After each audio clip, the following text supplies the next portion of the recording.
Next మనం నిజామాబాద్ వెళ్దాం. నిజామాబాద్ లో కొన్ని రోజుల నుంచి పసుపు బొట్టు వేదిక నిజామాబాద్ జిల్లాలో పూర్తిగా వేడెక్కుతున్నాయి. ఒక పక్క అరవింద్ అంటే పసుపు పంటకు అధిక ధర రావడం వల్ల అది మాదే క్రెడిట్, అది మేం చేసిన ఘనత అంటూ కూడా ఎంపీ అరవింద్ తన ట్విట్టర్ వేదికగా పసుపు బోర్డు గురించి అయితే మాట్లాడారు. అయితే ఖచ్చితంగా శాశ్వత పరిష్కారం కావాలి అంటే ఖచ్చితంగా కూడా సీఎం రేవంత్ రెడ్డి కిషన్ రెడ్డికి విజ్ఞప్తి చేశారు. ఖచ్చితంగా డిమాండ్ సవాళ్ళను విసిరారు. దీనికి శాశ్వత పరిష్కారం రావాలంటే పసుపు బోర్డు ఖచ్చితంగా ఏర్పాటు చేయాలి. మోదీ ఇచ్చిన మాట ప్రకారం నిలబెట్టుకుని ఖచ్చితంగా పసుపు ఏర్పాటు చేస్తేనే అక్కడ ఉన్న రైతు పంటలకు కూడా పసుపు పంటదారులకు కూడా ఖచ్చితంగా శాశ్వత పరిష్కారం దొరుకుతుందని చెప్తున్నారు. వీళ్ళిద్దరు మాటల మధ్య యుద్ధం జరుగుతోంది. సో దీని మీద పూర్తి అప్డేట్స్ మా ప్రతినిధి నవీన్ అందిస్తారు. నవీన్ చెప్పండి. Thank you. ఒకవైపు పార్లమెంట్ దగ్గర పడడం, దేశవ్యాప్తంగా పార్లమెంట్ వైపు కూడా ఇటు రాజకీయాలు తిరుగుతుంటే నిజామాబాద్ జిల్లా మాత్రం పసుపు బోర్డు వైపు కూడా రాజకీయాలతో తిరుగుతున్న పరిస్థితి మాత్రం స్పష్టంగా కనిపిస్తుంది.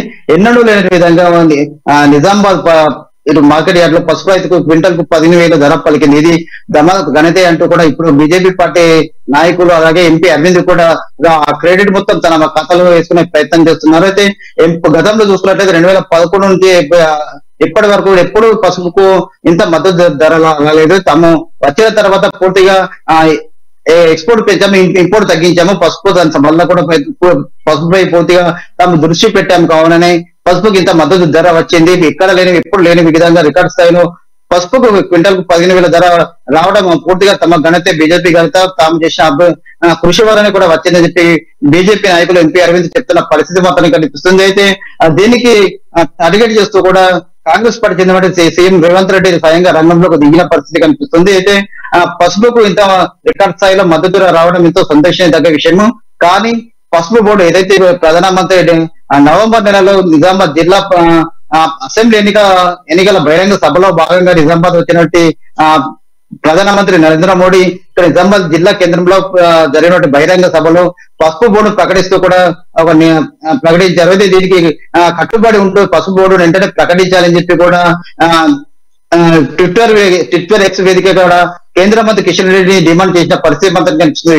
స్వయానా ఇటు రెండు కాంగ్రెస్ కావచ్చు, బీజేపీ రెండు పసుపు బోర్డు విషయంలో, పసుపు రైతుల విషయంలో కూడా మాటల యుద్ధం కొనసాగుతుంది. ఏకంగా ఇటు బీజేపీకి టార్గెట్ చేస్తూ స్వయంగా సీఎం రేవంత్ రెడ్డి రంగంలోకి దిగడంతో నిజామాబాద్ జిల్లాలో ఒక్కసారిగా రాజకీయాలు ఇటుకెక్కిన పరిస్థితి మాత్రం కనిపిస్తుంది.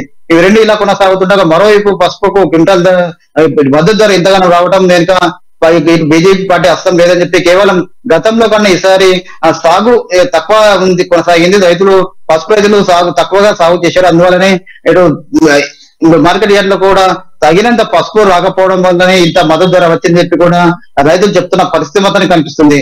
కేవలం తక్కువగా ఇటు పసుపు రావడంతో దీనికి మద్దతు ధర వచ్చిందని చెప్పి ఇంత మద్దతు ధర వచ్చిందని చెప్పి కూడా రైతులు చెప్తున్నారు. అయితే ఏది ఏమైనప్పుడు రైతులు కూడా మాత్రం నిజామాబాద్ జిల్లాకు నరేంద్ర మోడీ చెప్పినట్లుగా పసుపు బోర్డు ఇవ్వాలి. దీంతో పాటు మద్దతు ధర కల్పించాలి. ఇదే విధంగా ప్రతి సంవత్సరం కూడా 14 నుండి 15,000 వరకు ఉంటే మాత్రం ఖచ్చితంగా పసుపు కులాంకి ఎంతో గిట్టుబాటు ధర అవుతుందని చెప్పి కూడా రైతులు చెప్తున్న పరిస్థితి మాత్రం కనిపిస్తుంది. ఎందుకంటే రైతు పసుపు పంట వేసి నుంచి కలుపు తీయడం, ఇటు ఎరువులు తగ్గడం, మిగతా పూర్తిగా తాతుకు మించి ఖర్చు అవుతుందని చెప్పి కేవలం మార్కెట్ యార్డ్ తీసుకపోతే గతంలో చూసుకున్నట్లు 5,000 నుండి 6,000 వరకే మద్దతు ధర పలుకుతుంది.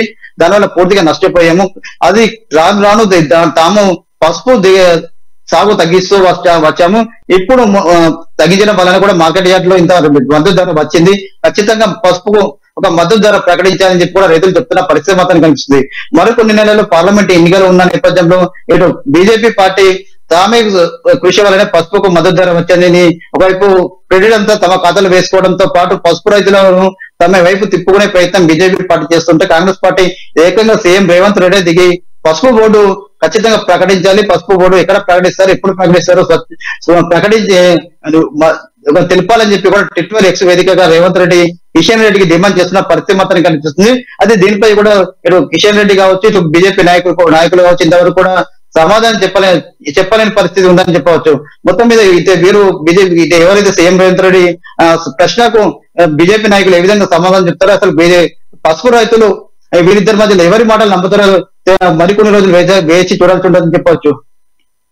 రైట్ అయితే నవీన్, ఒక పక్క ఇటు అటు కానీ ఇటు బీజేపీకి కానీ ఇటు పక్క కాంగ్రెస్ కానీ వీళ్ళిద్దరి మధ్య మాటల యుద్ధం అయితే జరుగుతుంది. గత ప్రభుత్వంలో ఉన్న బీఆర్ఎస్ ప్రభుత్వం కూడా ఆల్రెడీ మాటల యుద్ధం అంటే కేంద్రానికి రాష్ట్రానికి జరుగుతున్నది.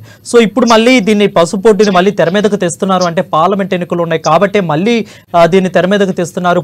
కేవలం పార్లమెంట్ ఎన్నికల కోసమే అనుకోవచ్చా? ఖచ్చితంగా అనుకోవచ్చు. ఎందుకంటే ఇంతకు ముందు కూడా 2014 జరిగినట్టు పార్లమెంట్ ఎన్నికలు కేవలం పసుపు నినాదంతో ఇటు ఎంపీ అరవింద్ గెలుపొందాడు. అప్పుడు కూడా అప్పుడు ఉన్నటువంటి సిట్టింగ్ ఎంపీ కవితకు వ్యతిరేకంగా అనేక మంది పసుపు రైతులు కూడా నామినేషన్ వేశారు, కవితను ఓడించారు. ఎందుకంటే తమ అధికారంలో వస్తే పసుపు తెస్తా అని చెప్పి కవిత చెప్పింది. కవిత ఇచ్చిన మాట నెరవేరకపోవడంతో కూడా అక్కడ కవితను ఓడించినటువంటి పసుపు రైతులు ఆమెకు వ్యతిరేకంగా పెద్ద ఎత్తున 200 చిల్లర నామినేషన్లు వేశారు. అనంతరం ఇటు ఎంపీ అరవింద్ తన అధికారంలోకి వస్తే 100 రోజులు పసుపు తెప్పిస్తా అని చెప్పి బాండ్ పేపర్ ఇచ్చారు.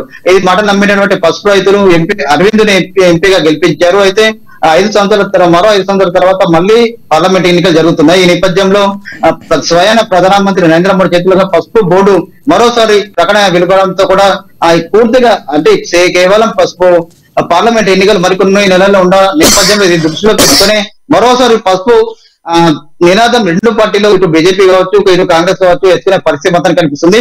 కేవలం పసుపు ఇష్యూని ఇటు తీసుకొస్తూ ఇటు మరోసారి బీజేపీ పార్టీ తమ గెలుపొందాలని లక్ష్యంతో బీజేపీ పార్టీ ముందుకెళ్తుంది. అయితే దీనికి కౌంటర్ గా కాంగ్రెస్ పార్టీ నాయకులు కావచ్చు సీఎం రేవంత్ రెడ్డి స్వయాన రంగంలో దిగి అసలు పసుపు ప్రకటించారు.